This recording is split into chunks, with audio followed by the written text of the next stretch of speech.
My family has a terrible curse that causes me to live in constant anxiety. We're butchers. We don't run a national corporation for it or anything, but our quality has always been impeccable. 5-star Google reviews, top word of mouth. We would probably even have a Michelin star if it were possible for places other than restaurants. Somehow we have been able to produce the most delicious, soft, mouth-melting meats, better than Wagyu beef. But the story for how this came to be, and how this is not as happy-go-lucky as our service. My family's been butchers for hundreds of years. Even our last name is Butcher. And somehow we have not changed professions since that was given. Let me clarify that this is my story, my explanation for why I wish I was dead. Yet I don't want to die. But I must first tell the story of my ancestor. I'm not sure exactly how long ago this was, but the story goes that it was during the medieval ages. His father and grandfather always kept honesty as the shop's top moral framework. Because of this, they are often a choice meat shop for even lords and ladies of the nearby lands. Until one day when a new shop opened up. My ancestors weren't worried at all, because their shop was so successful. This shop did not make a sale for days. However, on a day no more special than any other, the town drunk somehow found himself in the other shop, thinking it was my ancestor's family shop. He ordered a cut of leg meat, and drunkenly swaggered at home, and fell into a booze-induced slumber. The next day he cooked the meat, ate it, and came running into town, directly into our shop. He asked what he had ordered in his drunken stupor, as it was the most salivating, most delectable meat he had ever eaten. The family had told him that he did not visit the shop yesterday at all. They then realized it had to have been the other shop by mistake. My family had said there was no way it could have been the other shop, so they all went over as a group, grandfather, father, son, and drunk. They asked the shopkeeper what was ordered, and they simply gestured to the stack of cubed meat on display. With furrowed brows, my family had purchased a cube and immediately went back to cook it. After doing so, the way they would cook any of their own product, the cooked meat was placed on their tongues, and within seconds, they realized they had to keep the other shop's meat a secret to the rest of the town. They told the drunk that he must never tell anyone about the other shop's quality of meat, and he promised not to. But a drunk wouldn't be a drunk if they didn't yell secrets to the entire town while blinded by booze. It did not take long for people to hear about the other shop and its miraculous tasting meat. My ancestor's butcher shop was in danger of closing within weeks. The son could not stand to see his family at such a low point, and being the youngest at 16, he wanted to prove that he was helpful to the family. He began spying on the other shopkeeper in hopes of figuring out their secret to their delicious cubes. Their methods, from what the son could see, all seemed normal, but every weekend they would take their wagon out of town. The son was not sure where, as he was not able to stealthily follow beyond the trees and buildings. He asked his father and grandfather for permission to follow, and was firmly told no, that doing so would be a terrible thing, that they were honest people and that God would help them eventually. God did not. Another week later, the father grew ill. Without his labor, the shop grew even less profitable, and they could not afford the things needed to help him get better. Food, medicine, and time. The son could not bear it. That weekend, there was a new moon. It was the best opportunity for him to sneak into the wagon in the dark of night. He endured the long, bumpy ride in his wooden cage until they had arrived. As soon as the wagon stopped, voices could be heard, but it was indiscernible what they were saying. The son peeked out of the cover and saw 2 figures heading into a building. All became quiet. He slipped out of the wagon and made his way, as slyly as he could, into the same building. Inside, he saw the 2 figures carrying a bloody wrapping of meat. Finally, the son had discovered the source of the delicious carcass, the shopkeeper's supplier. The 2 figures repeated this several times, and when only one figure returned inside, he knew he had to get back in the wagon before it took off to his hometown. Just as he exited the building, the horses began trotting. He sprinted as fast as he could, the sound of his footsteps hidden by the horses, and jumped into the wagon right before his leg muscles would have reached their physical limit. The ride back was not bumpy. He did not feel as if he was in a wooden cage anymore, but a bed of gold. When they finally made their way home, he wrapped a leg of lamb in his shirt, jumped out the side opposite the shopkeeper, and quickly made his way home. He let out a shout of joy when he entered his home. It was a shout that his entire family had heard, caused them to gather. He told them his story and showed the wrapped meat. Although his grandfather was not entirely on board, his sister and mother were jumping for joy. They knew that this meant a good future for them all, and they could afford the father's care. The son quickly unwrapped his treasure, and the cacophony of joy had ended. The son had not grabbed a leg of lamb, but a human limb. His grandfather immediately yelled at him for what he had brought into their house. He took the meat and went to start a fire outside in order to burn the meat before anyone could find out about it. His sister comforted their mother, who was crying. The son felt great shame and went to his bed. After a long and well-needed rest, he woke up to the sounds of people gathering outside a busy shop, their own. He asked what had happened, and the family told him that they spoke a great deal after he had gone to sleep. They all decided they needed to do this, even the grandfather. They cooked the limb, and after trying some of the forbidden meat, called in a favor to the lords that they had previously sold it to. This piece of meat was given to the king, and the word had spread quickly. Their shop had meat that the king himself had put orders in for. They had been made the king's supplier.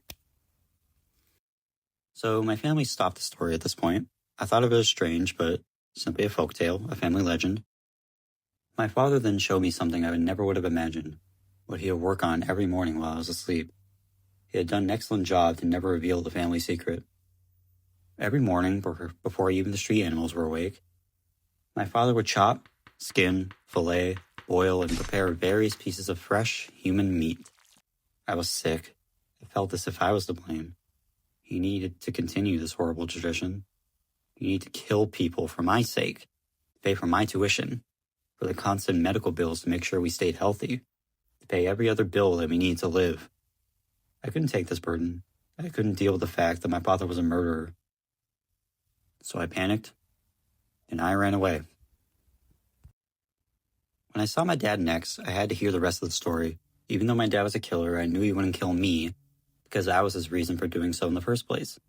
He was paying for us to have a good life. He continued the story. Here's the important part.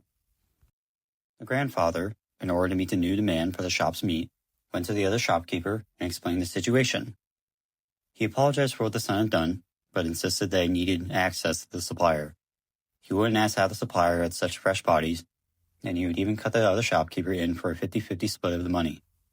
He explained that this was needed because his son was ill, and they had to afford the medical care and supplies. Even with a 50-50 split, they would be able to afford it, thanks to all the new demand. The shopkeeper was firm in their denial of his request, but the grandfather persisted, explaining how they absolutely needed this to help his son, who was the main laborer of the family. The shopkeeper once again disagreed. The grandfather asked if he could purchase all of the stock that the shopkeeper had right then and there. The shopkeeper denied any sale to him. In his desperation, he pushed the shopkeeper out of the way. He must have been a very strong man, or perhaps just very desperate, because the shopkeeper was knocked back into the wall, her head striking it with a cracking sound. The grandfather, ignoring this, pushed on in his mission, grabbing as many bags of meat as he could carry. As he was carrying them out of the store, the shopkeeper told him that for doing this, his wish would be granted. His son would be able to work and provide for the family as long as his age allowed him to. The grandfather, after stopping to hear this, simply turned away and continued to the family shop. What our family didn't know about that shopkeeper was that they were a witch, one who had cursed the family in a strange way that did not manifest until the witch was long gone. The day after the grandfather had stolen the bags of meat, his son had miraculously recovered. He went from coughing up blood, having high fever, chills, and aches to no symptoms whatsoever. But what seemed to be a blessing turned out to be part of the shopkeeper's curse. The father had no symptoms of this terrible ailment his entire life, until he became too old to continue working. The day after he retired, he felt a strange sensation in his throat. He started sweating. Mucus began dripping from his nostrils, then pouring. He began violently coughing up blood. It was said that he had exclaimed between gasps for life that his head was on fire, that it felt like his insides were being replaced by thorns, cutting him apart. he had died a most violent death. The family speculated that this must have been a witch's curse, based on what the grandfather had told them way back when he took the meat. This was apparently a fitting explanation for the time period. With the death of the father, they began to worry. They wondered if they too were cursed. Ultimately, possibly as a way of easing their racing minds, they decided it was just the father who this would affect. They believed that the witch's curse was over with his death. It wasn't. As soon as every person had stopped working, they all died an incredibly grotesque death. Over the years, things were discovered about the curse, that it would happen regardless of if the person had ever actually retired. Once they reached retirement age, they were at risk of the curse giving them a horrific end. It did not matter if they had spent their lives working until a certain point. If they tried to end their lives, the curse would take them in an even more horrific fashion than the others. If they tried to show that this would happen to anyone else, it would take them before they were able to. There was no way to avoid it, or to show they existed to those outside the family. It was eventually discovered that the accumulation of pain throughout the person's life would be inflicted 100-fold onto them whenever the curse was activated. Ancestors who had been injured in war would receive the most extreme, unbearable, searing hot pains in the places they were shot or stabbed. Those who had broken bones in their lives would feel as if their bones were being ground into a powder. Any scrapes would feel as if sandpaper was being rubbed all over and over and over into their open flesh. The only way to avoid this was seen with those who had lived simple lives, without much injury or illness. They have not experienced as terrible as an ending. However, this is easier said than done. To avoid all injuries, aches, pains, and more for an entire life is not an easy task. Not a single person in my lineage has died peacefully on their deathbed. They have all died the most horrific deaths ever imaginable, save for the lucky few who were able to live a sheltered life. My father explained that this is why he had always watched me like a hawk. This is why our medical bills were so high, beyond the average person's yearly checkups. He said he always wanted to try his best to make sure I was safe and healthy growing up, but what parent doesn't? I didn't realize the gravity of the situation, and he didn't want to scare me as a child or ruin my childhood by living a completely sheltered life. This is his way of going about this. He said he did the best that he could without jeopardizing me having a normal life. He didn't want me to live too scared or to do anything. Not now that I was older and mature enough in his eyes to understand without it completely destroying my worldview, he told me. He was wrong. There was no way I would ever be okay with learning this truth. He should have foreseen the possible outcomes. This is why I wish I was dead. I don't want to die. Growing up, I managed to stay safe and healthy thanks to his precautions, but now, death will be way too painful. Everything I learned about my family didn't matter to me at this point. I just wish my father had told me before now.